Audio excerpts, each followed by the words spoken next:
pu constater, effectivement, il nous faut réellement de la compétence du personnel soignant, parce que s'il faut de la compétence médicale, ça on l'a vu puisque c'est un interventionnel, il faut aussi énormément de compétences infirmières.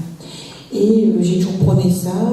Je suis aussi représentante du groupe GIF, donc c'est pour ça aussi que j'ai eu le logo GIF, parce que je suis là aussi en qualité de membre du GIF, pour vous parler aussi des soucis que nous avons eus par rapport à la formation. Comme vous le savez, on a souvent dit que maintenant ça devenait de l'endoscopie interventionnelle, plus ou moins un bloc opératoire.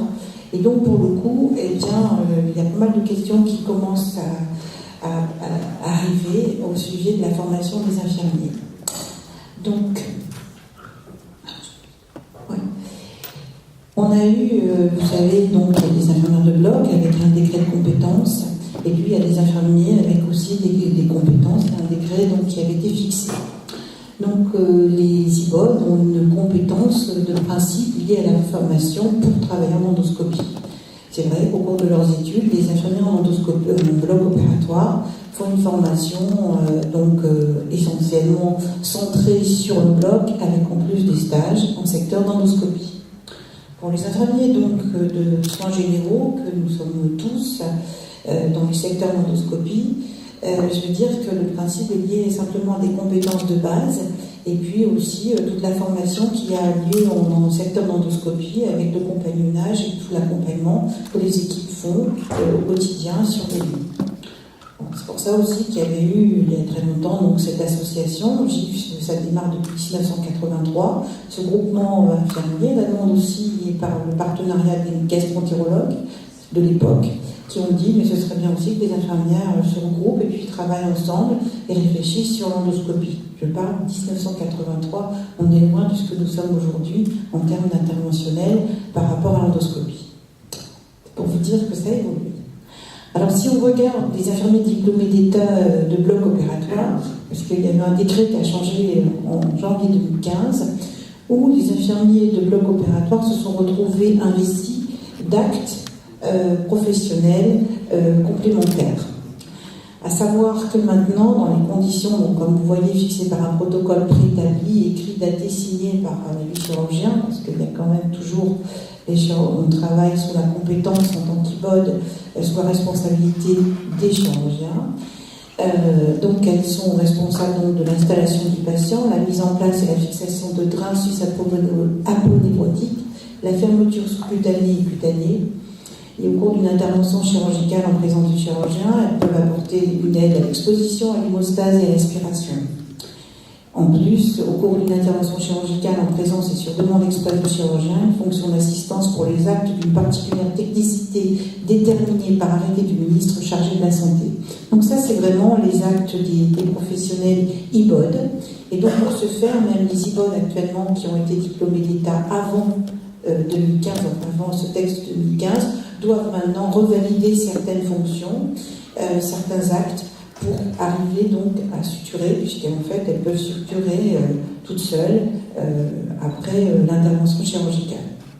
Ce qui nous a posé pas mal de problèmes lorsque ce texte est sorti, c'est que nous en endoscopie on n'avait pas été trop informés, je dirais, et au congrès de Vidéodigeste dernier, il y a eu une infirmière, nous avions invité une cadre IBOD qui a fait une présentation sur une thématique d'endoscopie que nous lui avions proposé, demandé. Et elle nous a dit, devant tout le public, que de toute façon, il fallait être IBOD pour intervenir en endoscopie, que ce n'est pas possible que des infirmiers non diplômés IBOD puissent poursuivre certains actes en endoscopie, puisque ça venait d'interventionnel. Ça a suscité beaucoup, à cette réunion de GIF, un débat très houleux, puisque dans la salle, il y a eu très peu d'IBOD, évidemment. Nous avons donc, au niveau du GIF, revu le texte, que nous n'avions pas tous bien intégré. Nous avons demandé, au niveau du GIF, à une juriste d'intervenir aussi, puisqu'on a pris ça à notre charge, d'avoir aussi son regard et son éclairage, et pour savoir ce qu'il en était, et est-ce qu'on pouvait poursuivre, donc en tant qu'infirmier diplômé d'État, travailler en endoscopie. Dans le même cadre aussi, donc c'était principalement sur ces gestes-là, parce que je vous rappelle qu'effectivement, les infirmiers en endoscopie font des gestes d'hémostase, puisqu'elles interviennent avec les gastroentérologues, elles participent bien à l'aspiration, souvent elles le font aussi. Elles font des sutures, parce qu'on fait aussi, on pose des clips, enfin voilà. Et puis on fait l'aide à la pose d'un dispositif médical implantable, c'est tous les produits que nous faisons en endoscopie, tous les actes. Et que, oui, c'est vrai qu'on est plus ou moins aide opératoire, sans formation directe particulière et justifiant cette chose-là. Alors, je peux vous dire qu'au niveau des professionnels infirmiers, nous avions aussi, au niveau du GIF, prévu une formation, parce qu'on s'était dit qu'effectivement, par rapport aux actes professionnels, on était un petit peu en dehors. Donc on s'était dit, il va peut-être falloir faire une formation, et donc on avait pensé au diplôme universitaire dont je vous parlais tout à l'heure, mais quand même, ce texte-là nous a posé beaucoup de difficultés. Il y a eu plusieurs cliniques aussi qui nous ont écrit aussi, et du personnel soignant, parce qu'on a un compte Twitter, un compte Facebook, avec beaucoup de professionnels qui interviennent dessus et qui nous posent des questions, parce que, voilà, au niveau du groupe des GIF. Et en nous disant, dans nos cliniques, maintenant, le directeur nous a demandé d'être tous IBOD, et que celles qui n'étaient plus IBOD ne pouvaient plus exercer aussi en clinique. Très bien, donc ça commence à bouger partout. Donc on a demandé à notre juriste de savoir un peu où est-ce qu'on en était, que ce soit dans le milieu public ou dans le milieu privé, parce que ça avait l'air d'être une vraie problématique. Alors donc, comme je vous le disais tout à l'heure, donc les IBOD bénéficieront en 2020 d'une exclusivité partielle pour quelques actes précisément définis qui étaient auparavant des actes médicaux, donc c'est ce qu'on disait tout à l'heure. Et puis, elles ont donc à se former, donc, comme je disais, jusqu'en décembre 2020, à des cours supplémentaires pour revalider le diplôme, pour justement pratiquer les sutures et tout ça. Donc ça, c'est ce qui est en cours au niveau du CHU. Il y a des IBOD qui sont en cours de revalidation. Alors, ainsi, au point de vue juridique, une remarque donc s'impose sur la mesure où les nouvelles compétences exclusives, ça c'est notre juriste qui avait répondu ça, les IBOD avaient des compétences exclusives sur des actes médicaux, et comme les IDE ne réalisaient pas d'actes médicaux, le nouveau décret ne devrait pas, en toute logique, avoir d'incidence. C'est-à-dire que jusqu'alors, c'est vrai que nous, les infirmières en endoscopie, travaillent aussi avec des gastroentérologues, et donc on n'est quand même pas dans le même cadre que les IBOD, puisque elles travaillent avec des chirurgiens, parce qu'elles ne font pas des actes tout seules. Nous, les infirmières, travaillent toujours avec des gastroentérologues. Elles ne sont jamais toutes seules à régler toute la partie endoscopie, terminer l'acte, par exemple, d'endoscopie, je dis n'importe quoi, enfin, toutes seules. Elles sont toujours accompagnées de vous, donc normalement, il ne devrait pas y avoir d'incidence d'après notre juriste. Et s'il apparaît que la pratique de certains actes relevant de l'endoscopie entre dans le champ du décret du 27 janvier 2015, il suffirait que le médecin en reste à la pratique antérieure et donc pratique ces actes. C'est seulement si le médecin refusait de pratiquer ces quelques actes que se poserait la question d'exclusivité, et c'est ce qu'on disait tout à l'heure, par rapport à l'acte, donc, comme les IBOD peuvent terminer l'intervention toute seule, plus ou moins, alors que nous, non, on reste toujours avec vous, les infirmiers, à vous accompagner dans les actes en endoscopie. Quelles que soient les qualifications, une formation donc est nécessaire aussi bien pour les IBOD comme pour les IDE sur la compétence endoscopie. Donc le GIF a mis en place une formation diplômante. Je vous rappelle que cette formation elle est lancée en 2017. Ça va se dérouler à Limoges, puisque la faculté de Limoges est porteur de la thématique.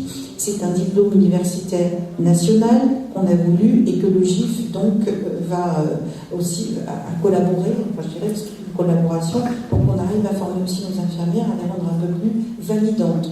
Parce que c'est vrai que, je rappelle, que dans les actes professionnels, on fait beaucoup d'actes en endoscopie qui ne sont pas référencés dans nos actes professionnels. Mais dans la mesure où on travaille en partenariat avec des médecins, c'est bien ce que nous a dit la juriste, qu'on n'est jamais tout seul, pour le coup, ça peut passer. Voilà, c'est bien pour expliquer ça.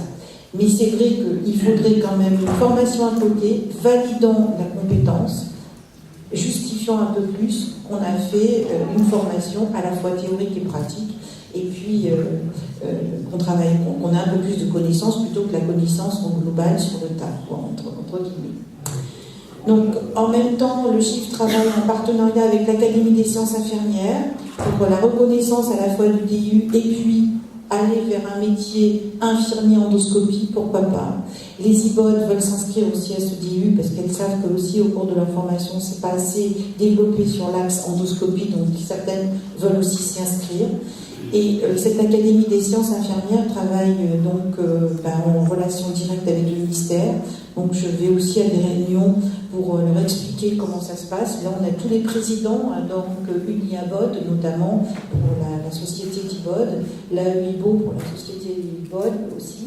Il y a 2 associations professionnelles pour les IBOD et en même temps d'autres directeurs d'hôpitaux qui interviennent sur cette association professionnelle et qui sont en relation avec le ministère, et donc pour qu'à un moment on puisse faire reconnaître ce métier. J'ajoute que dans le contexte actuel dont on a parlé, le contexte financier, puisque ça a été aussi relativement dit, mettre des IBOD dans tous les blocs, ça va être difficile. Si on regarde au niveau du bloc, par exemple au niveau du CHU, on n'a pas des IBOD dans toutes les salles, elles ne sont pas toutes diplômées IBOD, et donc ça va être complexe aussi au niveau de l'endoscopie de mettre après les IBOD.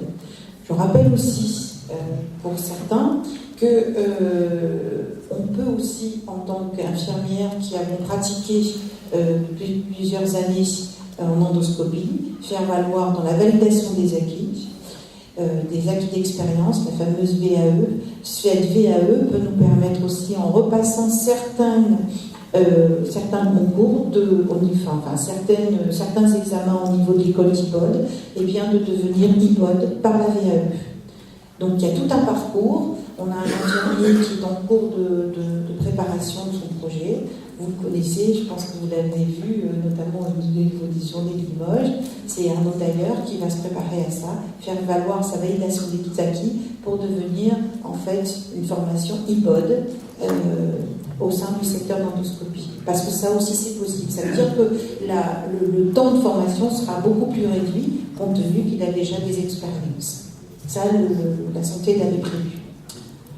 Voilà ce que je pouvais vous dire. Je ne sais pas si vous avez des questions, parce que je pense que vous avez sans doute entendu parler de cette difficulté, ne serait-ce que par les professionnels de santé qui travaillent avec vous.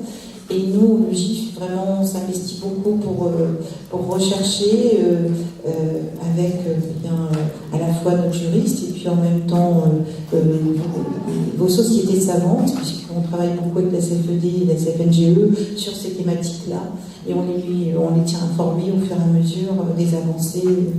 Voilà. Je vous remercie.